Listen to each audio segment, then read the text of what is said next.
Hi, I'm Tanel Retka from the Yakima Herald-Republic's Growth Gap, and this is Faces of Childcare. Today we're in Richland with mom Stephanie Burrier. Hi Stephanie, thanks for meeting with us today. Hi, thank you. So to start off, tell us a little bit about your family and your kids. I've got a 6-year-old Charlotte and a 10-year-old Benjamin. We moved here in 2014 when I was pregnant with Charlotte, when Benjamin was in pre-K. So tell us about what it was like to try to find childcare when you first moved here. Finding a place for an infant is impossible when you have not been on the waiting list since when you were pregnant. So that took a really long time. Every place had a wait list. I'm pretty sure one said that they had like over 100 people on their list. So by the time they called you to say you have a spot available, your kid is probably 5 years old at that point. Oh my gosh. It was wild. And I think that there's only like 5 or 6 actual licensed daycare facilities versus the home daycare in town, and most of them only have like 1 or 2 infant rooms, so maybe 16 infants that they could take at a time. Finding infant care was pretty much impossible. You can't really find it that much in home daycare because that cuts down their ratio, and so they prefer to have more kids in their center versus a small amount. So most of them do not provide any daycare for anybody who's not potty trained.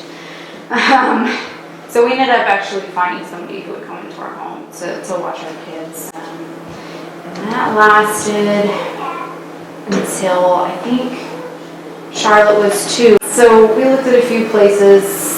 Most of them were really like almost pressuring us, like, this spot is open today and that's it, and there's 5 people who want this, so you better tell us if you want. So it kind of put pressure on us to make a split decision really quickly about where to put my kid for the next 2 or 3 years until she started kindergarten. So it was really high stakes, and you just have to kind of go through gut or make some sacrifices on your, like, I need this list.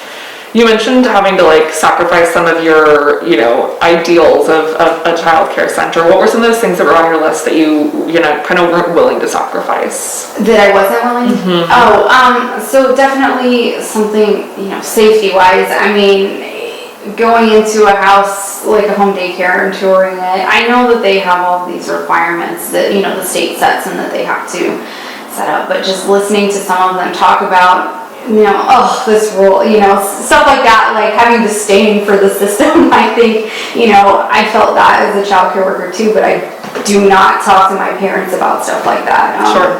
Especially when you're touring a new place. So things like that kind of, disgust or disdain for safety rules that you just don't agree with. I think that just seeing the environment they're in, I think a lot of this stuff has to do with just your gut feelings too, and that's kind of one of your things on your checklist. Do I, walking through here, meeting this person, seeing how they do things, feel comfortable with this? And that's obviously not something I'm going to sacrifice on my list, just the feeling that I get about this place. I think another one too, we really wanted to find something with some kind of structure.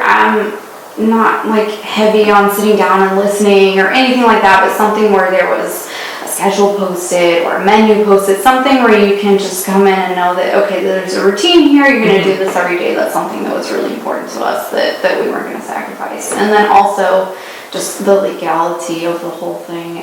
There are some people just like, yeah, I'll babysit your kid, and we're like, oh, never mind, no, we want somebody that's licensed and that we know has some accountability at some point. There's a lot of people out there being like, yeah, I definitely have a daycare, and they definitely are just watching kids. Sure. Cool. Well, thanks for connecting with us, Stephanie. And for those watching, you can read more about the Growth Gap at yakimaherald.com/special_projects/growth_gap. Thanks.